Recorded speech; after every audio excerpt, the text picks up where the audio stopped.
good morning mga kabiyahero. Ngayon po ay April 18 at tayo po ay naririto sa campus po ng FEU dito po sa Diliman na Quezon City. Sa alas 7 pa po yung reporting natin, pero pumunta po tayo dito ng maaga kasi first time po nating pupuntahan ang lugar na ito at atin pa pong hinanap.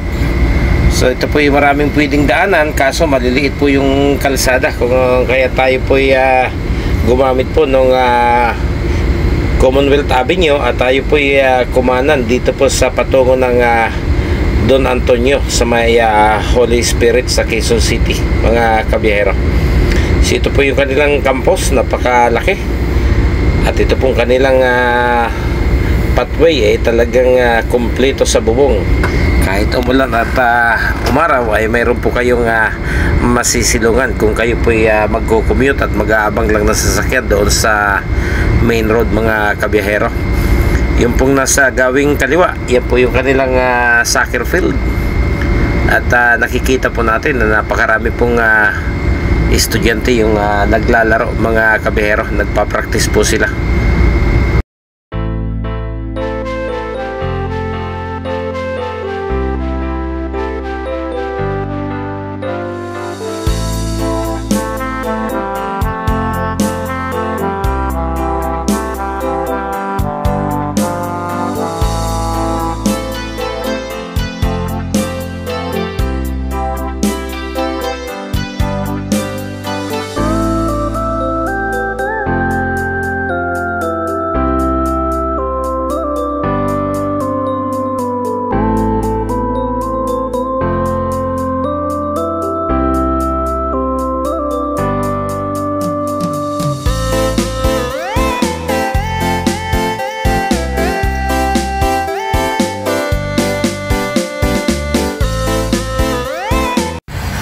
Nakapasok na po tayo ng BGC dito sa lungsod po ng Taguig.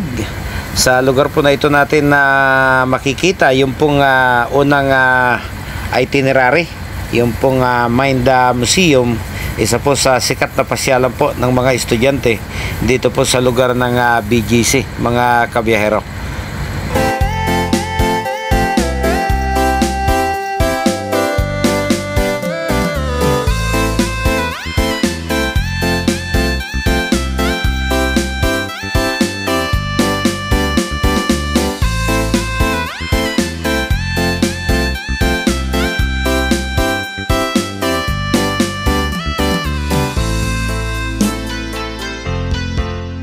Pagkaraan pa po ng ilang minuto ay narating na po natin itong Mind Museum. Kompleto na rin po yung aming mga bus na naghati dito ng mga pasahero. So pagkatapos po nating mag-drop, tayo po ay magtutungo muna sa parking, isang bloke mula rito. At babalikan po natin sila bago mag alas 12 para naman po doon sa kanilang susunod na itinerary mga kabiyahero.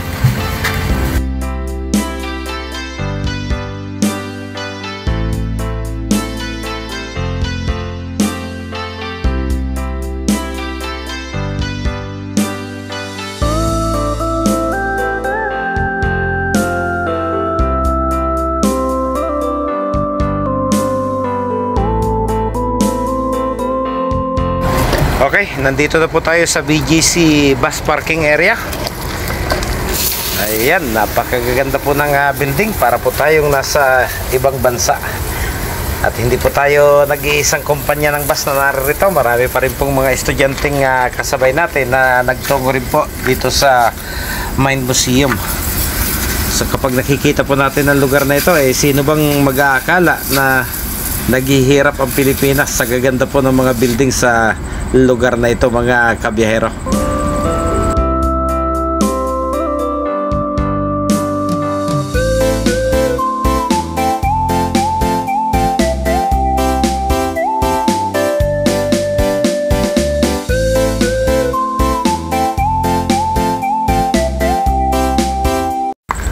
Alas 12:20 po ng tanghali ay narating po natin yung kanilang second itinerary. Ito po yung Dream Lab dito po sa Makati Circuit Mall. So dito na rin po sila magtatanghalian at tayo po babalik ulit kung saan po tayo pwedeng magparking.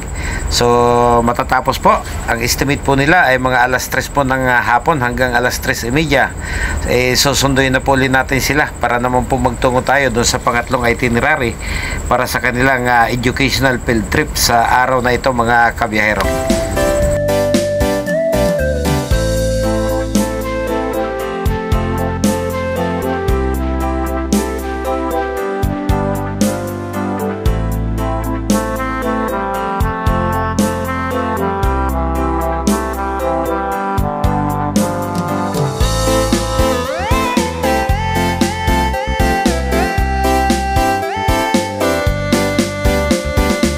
Okay, bago po mag-alas 5 ng hapon ay narating po natin yung huli at pangatlong itinerary nila, ang Manila Zoological and Botanical Garden. So ito po yung Manila Zoo. Kaya lang yung pong elepanting kaisa-isa dito sa Pilipinas na inaalagaan po dito sa Manila Zoo ay patay na. Kung kaya't ang makikita po natin ay yun na lang rebulto niya na nandito po sa gitna, mga kabiyahero.